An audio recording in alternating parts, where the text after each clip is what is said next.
honestly, it's timed in terms of how much time you've got to lose rather than losing a position. And Albier clearly didn't lose enough. He's back behind, back ahead now of Arenas and Arbolino in the background. Looks like he's now got through on Albert Arenas. So Arbolino now up into the top 6. So at the moment, as it stands, Jake Dixon on course for one of his best Grand Prix finish. You just saw there that graphic. A whole bunch of third places. Second, no, not what he's here for. Lights out, and we are go. Lopez then starting from pole position, gets a superb launch. Look at Lopez charging towards that first corner. Iagura already fast away too far on the team Asia. He's got through on Dixon. Looks like Fermin Aldiger, who started fourth, has stayed in fourth place. Chantra has made a good start as well. He's gone from 7th to 5th place, trying to find out where Arbolino. He's coming through quick as well. He's just behind his teammate Sam Rose, I think. 2 of 5 ES riders are in 8th and 9th. They're behind Pedro Acosta. Acosta lost a place on the line, and Arbolino did not make his usual progress. Look at Lopez, look at the daylight already. He's got coming out as they power out of the Struben corner. Fantastic opening sector for Lopez. He's already nearly 6.5 tenths clear of Iagura in 2nd place. Arenas on the inside of Aldiger. That was pretty aggressive going through 6 and 7. Arbolino now and Chantra alien each other. On the curve there goes Arbolino. He's trying to fight back now. Top of the circuit through turn number 8. Good really scrap this by Arbolino. He's got the better of Chantra. And they're both ahead of Acosta. Acosta lost places coming into the Struben, so he's now back behind Arbolino in 7th place. He's now through on Chantra, connects up behind him as well. Here comes Acosta, looking to get past Arbolino quickly. He passed him on the first lap in the Saxony. That's for the lead. This time it's for 6th. More first lap magic again from Arbolino. He's so good off the line and aggressive in those first 3, 4, 5 corners. But look at Lopez, the top 3 here, already starting to break away. Lopez leads by nearly 7 tenths of a second in this fast final sector here in Assen. We're on board with Pedro Acosta. This is going to get feisty. On the brakes into the final corner we go. It's Arbolino versus Acosta. Acosta's through. Yeah, Acosta came through. But we go a little bit further back to find Sergio Garcia. Over the line there. It's a stunning first lap for the poleman. Alonso Lopez, 6.5 tenths clear he is. Arbolino tries to find a way back through on the Costa. It's getting really tight between the 2 top men in this championship. Lopez has it by 7 tenths from Agura, who's a 10th clear of Dixon. The 2 championship contenders watching each other at the moment. Acosta now looking to try and get past his teammate Albert Arenas and giving himself a little bit of breathing space between himself and Arbolino. Sam Lowe's has lost ground there. You can just see him coming through the frame on the first lap. He's back to 11th position. What a position he wants to be fighting for, but this is great for the neutrals, isn't it? Great for the fans to see Acosta and Arbolino going toe-to-toe very early in their latest heavyweight showdown here in Assen. The runaway lead, the man who got the perfect launch from pole position. And boy, is he capitalising on that. Alonso Lopez now 3/4 of a second clear of Agura, halfway around this lap number 2. A long way to go in these physically taxing conditions here in Assen, but Lopez has made the dream first lap and a half. Yeah, Dixon keen to get past Agura as quickly as possible to try and close that gap back down. And we know Agura is a difficult rider to overtake. So good, particularly on the brakes. As we try to see what's going on further back, Arenas is still ahead of Acosta as the 2 Red Bull KTM iron machines run lines down. But Acosta has put a bit of breathing space between himself and Arbolino. This is into the timber chicane then. Acosta versus Arbolino on the inside. That's going to be done by Acosta. There's plenty of room there. He's screamed through on the inside of Arbolino and the Italian. Back at the timber chicane then for the 2nd lap of 22. It's going to be Lopez with a pretty comfortable margin back to Agura. In fact, the top 2 men are getting on with this, and so is Pedro Acosta. Acosta finds a 1:36.718. He now finds a way through his teammate Arenas as well. So Pedro Acosta has got into a really strong early rhythm here. Acosta up to 5th. The news is even better than that for Pedro Acosta. Connect got past Arbolino on that 2nd lap as his teammate Sergio Garcia comes in for the first of 2 long lap penalties. But Arbolino, after that early progress, actually lost a place on that 2nd lap. He's back to 8th position now, so 2 bites between himself and Acosta. Dixon still at the moment can't get through on Iagura. Iagura, how long they're going to hang in there, given how weak that left wrist is. Career-threatening injury pre-season. He was motocross blading in Barcelona. Acosta trying to make light work of Aldiger directly ahead of him. If Aldiger can hold Acosta, must be playing in the hands of his teammate Alonso Lopez. Not that he will care about that right now, because if Acosta can get through them with a bit of clear track to hunt down that top 3, well, he's shown the speed to do that. No way through on Aldiger as they go into the ball for the 2nd time. Arbolino is now back ahead of Anka in the back of the picture. He got past him on the Weinschlang down to Rushken Hook, so Arbolino runs in 7th place. On that 2nd lap, Agura did come back at Alonso Lopez a little bit, so that lead did close back down to 6 tenths of a second, so there's no need to panic for Jake Dixon.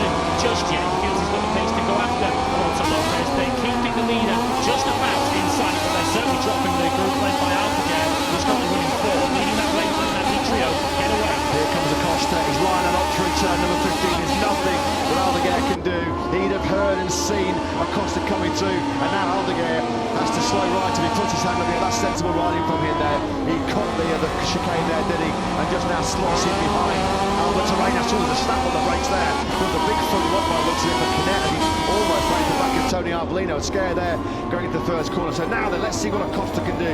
He's finally dispensed of Aldeguer with a beautifully crafted move on the brakes of the Timber chicane. It was all set up though with its corner speed momentum through 15.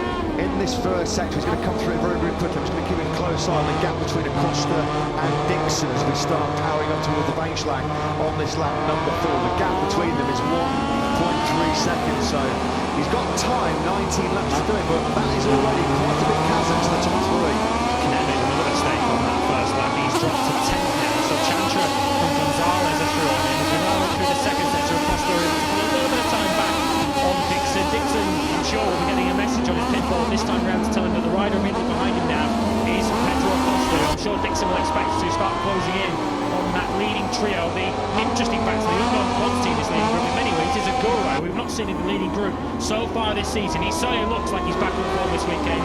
Can he have a say in who wins this Grand Prix? Arbolino not the race at the moment. His previous lap was a 1:37.2, which was nearly half a second slower than your race leader Alonso Lopez. 3/10 adrift of Acosta's pace. Of course now he did that 1:36.7 flat. Acosta while trying to work his way through Aldeguer as well, putting his way through some traffic. Arbolino got the close enough here to get through Aldeguer and finish game just as Acosta did on the previous lap. Lopez all over the line in the start, lap 5. He's just over 4/10 ahead of Agura. Dixon has found some really good speed now at this early stage of the race. He's just on his PB lap of the Grand Prix, 1:36.729. We do know Jake Dixon always comes on really, really strong in the second half of the race. He's been very, very good at time management, which is going to be fundamental in this long 22-lap race, particularly in the hottest conditions of the weekend. So Dixon, he's kept himself right in this early battle. Normally, we've seen him drop sort of maybe 3, 4, 5 seconds adrift early on, but at the moment, right in the game, and with his tendency to come on strong in the latter stages, Dixon's got a great shot here. Pedro Acosta on that last lap, then the clear tarmac ahead of him was as quick as the leading 3 ahead of him, but not as quicker. So he remains 1.9 seconds off the race lead and 1.3 at the start of this lap behind the rider on board with now Jake Dixon. As I say, Dixon doesn't need to rush at this stage. You can see not only Agura ahead of him, but you can see that they're staying very much in touch with Alonso Lopez, who led this Grand Prix last year, didn't he? It was the first time really we saw Alonso Lopez lead in Moto2 last year, so he's certainly comfortable at the front of the field. But how much longer will he be there? Through the second sector on this lap, that lead is still around 4/10 of a second. It's a heartwarming sight as we see Agura right back at the sharp end in Moto2 after that serious pre-season wrist injury. Dixon builds speed, builds momentum. Agura just about stands firm and was this really fastest part of this magnificent Assen circuit through 13, 14, 50. It really does make the hairs on the back of your neck stand up. Agura, of course, who had a dreadful conclusion for 2022, fighting Augusto Fernandez for the title. He crashed out of the lead in Sepang and then crashed out in Valencia to lose the championship battle. It's been a wretched start to 2023 for him, but he's putting all that behind him right now to keep himself in the hunt for his first win of the season. That time around, Pedro Acosta was quicker, a couple of tenths quicker than the trio up ahead of him was. It was 37.2. His fastest rider on circuit at the moment is Aaron Canet, who's managed to recover from those couple of mistakes. He's still in 8th place, closing back on the tail of Tony Arbolino, who's still struggling to deal with Aldeguer in that battle for 6th place. Yeah, it's been a bit of a demoralising day so far for Tony Arbolino. As he mentioned, he has not been at the races as the top trio then sweep through turns 6 and 7. Another brilliant part of this 4.5 Moto2 Assen circuit. It's all about you. Join the dots, isn't it? Hookey braking markers. The last sector, the old classic, old-fashioned Assen, which has remained pretty much untouched over the last few years. It wasn't part of the revamp here, the last major revamp of Assen in 2006. This is, as we mentioned, the brilliant part of Assen that the top 3 men are coming towards now. Acosta is making a bit of headway here in terms of the battle for the podium. He started this lap 1.1 seconds behind Dixon through the second split.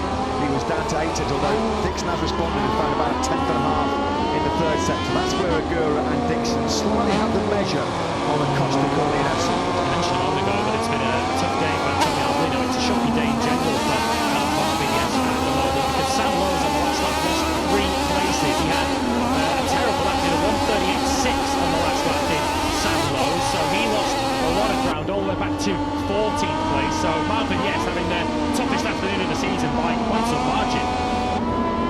Yeah, Lowe's is getting worse for him as well. He's in the 38th again, so he's having a nightmare. Balance is now taking him to 14th place. So yeah, a bit of a struggle at the moment for some ways, not the way that he was wanting to end this European triple header, as Acosta now is just starting to eke into that advantage. He's need towards Dixon already. You can see there he tried to get the power down with a bit of lean angle on the exit of that first gear turn 5. There was a bit of a moment there, a bit of wheel spin on that rear tyre for Fermin Aldeguer. Fair play to him, has just at his best level of the race so far on 136.737. That's keeping him inside that top 6 of the race. Just got smart screens.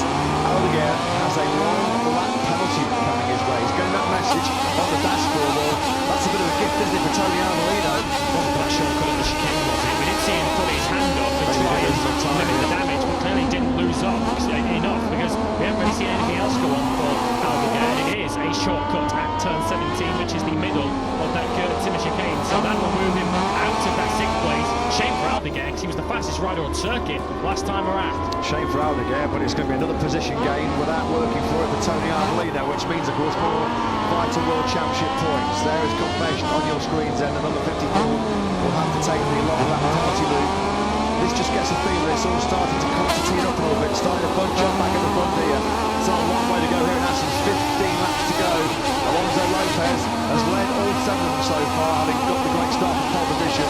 But now the gap between the top 4 over the line at the start of this lap 8 is under a second for the first time. Acosta in 4th, 9/10 of a second back. There is Aldeguer then. We've got that mesh on his dashboard this time around. It's a pretty busy lap around this circuit, of course. You don't get much time to relax. I mean, classic case back window in the sprint yesterday. He got a very early track limits warning, didn't see it, and then of course exceeded the track limit on the final lap. Then he lost 3 seconds at the end of the sprint, got from 3rd to 5th place. Now this is a battle between Aldeguer and Arenas, which Aldeguer is not in really, is he, with a long lap penalty looming? He's not letting it bother him. Through on Arenas there into Struve. And I wonder if Jake Dixon might suddenly start getting on with this and getting a busy win at Agora, because they lost 4/10 of a second to Pedro Acosta on that last lap.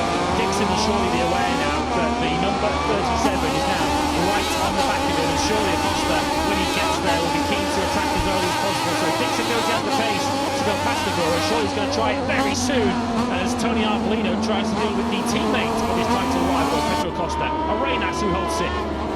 Yeah, the way this is going, if Arbolino doesn't get a hurry up here, he may well be losing the World Championship going into summer break. If Acosta can find his way to the front of this race. This is a pretty intense fight raging at the moment for 5th place. It's involving Aldeguer, Arenas, Arbolino and Canet, who's right at the back there in 8th place. Aldeguer, of course, does have to come through the long lap penalty loop.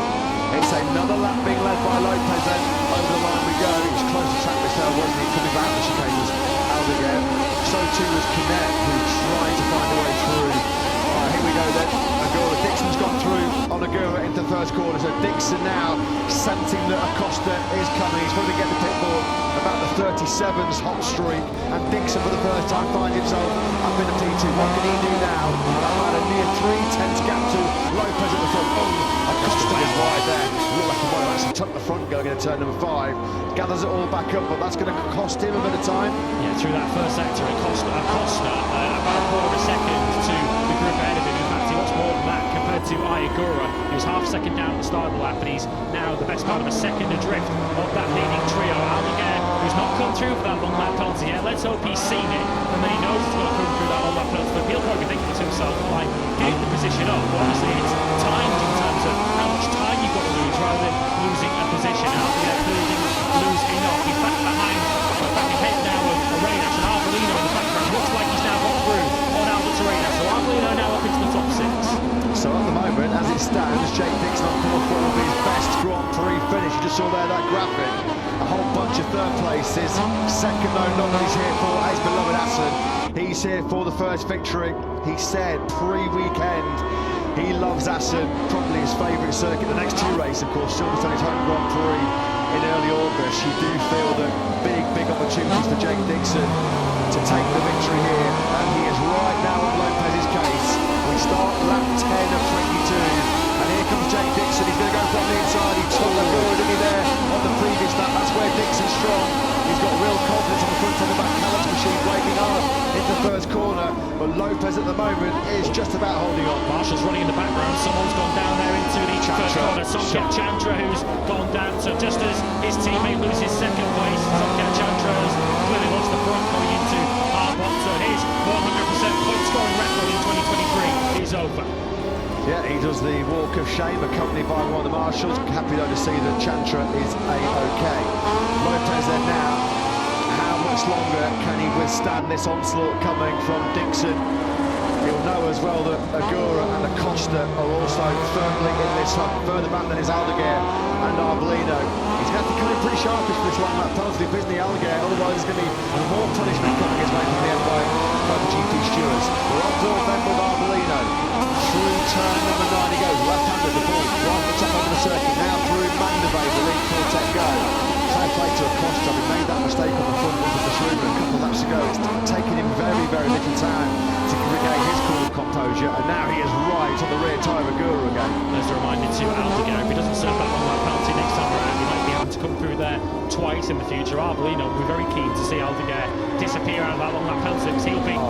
We're on board with Dixon, knocks him back 2 gears for the second gear, De Bolt. Full focus, full attention on the 79 right directly ahead of him. This is a big moment for both of these guys. Dixon on the brink of his breakthrough, first Grand Prix victory.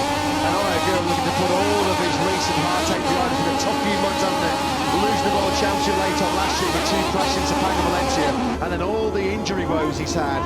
This would be a brilliant response from the Japanese rider, but he is going to have to work so hard over these last 2 laps now and 3 corners, because the pressure from Dixon is coming. Arbolino doing his level best to limit the damage to his championship lead. He's just gone through on the fast fading Alonso Lopez. We saw Dixon earlier go past Agura into the first corner, and he's doing it again.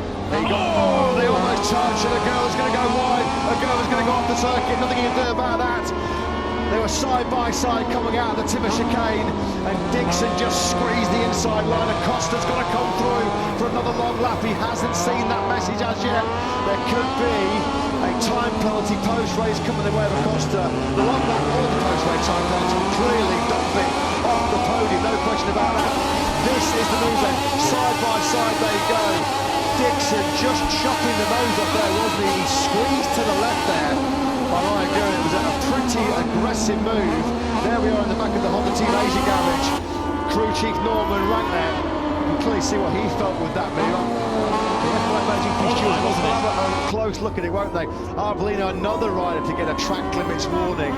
When all's said and done, as we try and catch our breath at the end of this breathless Dutch TT here in Moto2, it is Jake Dixon that has a monumental advantage now, halfway down the second to last lap.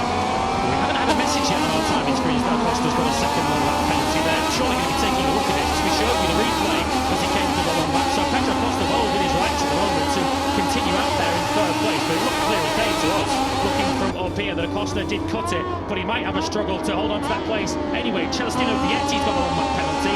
He's back in 8th, but long lap or not, Aldeguer might well still take this 3rd place from Acosta. Well, with the naked eye, it looked pretty clear cut, didn't it, that Acosta had cut onto the green going for a long lap penalty. Yeah, maybe with all the cameras and the CCTV that the F1 MotoGP stewards have, they've seen better than us, but yeah, for the naked eye, it did look like that was the case. Last lap underway then here at the end of a breathtaking Dutch TT as Aldeguer tried to find a way through on Acosta. So Acosta at the moment well within his rights and perfectly able to do so to try and hang on to this hard-earned podium. Vital World Championship points to give him. Aldeguer gets him on the inside though. That's a brilliant move by Aldeguer. Podium place beckons for him. First time in his career that will be a podium, although Acosta's coming back through now on the beach lane. Acosta will have that inside line and into the Rushkin hook. Acosta regains 3rd place. It's come up on our timing screens. Pedro Acosta, long lap penalty completed. He's in the clear. Well, there you go then. Long lap penalty completed for Pedro Acosta. So here we go. Dixon, he is just now, 9 corners away from a moment that he has dreamt of his whole life. He's won races throughout his career in the British Superbike Championship as well. Coming to Assen, he felt like this was going to be his best opportunity yet. He wanted his 74th Grand Prix start, and now it is all in the hands of the number 96. Into into the final sector now. He powers 1.3 seconds clear of Iberia and Jake Dixon. Now this battle continues to rage between Acosta and Aldeguer for the final place on the podium, but it is going to be through the tip of chicane for the final time. Pure and utter Dutch delight for Dixon as he takes his career